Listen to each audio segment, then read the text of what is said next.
তৃণমূলের অপশাসন, দুর্নীতি এবং একনায়কতন্ত্র জন্য আমি এক্স পঞ্চায়েত আদাবাড়ি গ্রাম পঞ্চায়েত সদস্য। এই দুর্নীতির হাত থেকে রক্ষা পাওয়ার জন্য আমি তৃণমূল ছেড়ে বিজেপিতে যোগ করলাম। 8 জন, 3 জন বুথ কমিটির সদস্য ছিল। আমার নাম মনেশ্বর রায়।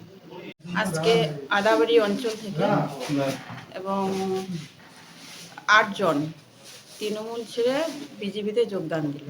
পঞ্চায়েত ছিল, তিনি এক্স পঞ্চায়েত এবং তার সঙ্গে আবারও 7টি পরিবার যুক্ত আছে।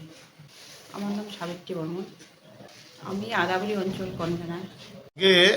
সিতাইয়ের ক্যান্ডিডেট তৃণমূলের পক্ষ থেকে জগদীশ বসুনিয়া।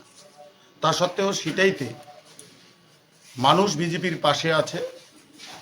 আদাবাড়ির গ্রাম পঞ্চায়েতের বাজিরচেত্রা গ্রাম থেকে মনেশ্বর বর্মন এক্স পঞ্চায়েত তার নেতৃত্বে আরও 8টি পরিবার তৃণমূলের পতাকা ছেড়ে দিয়ে বিজেপির পতাকা হাতে নিলেন আমাদের প্রার্থী মাননীয় নিশীথ প্রামাণিকের হাত দিয়ে।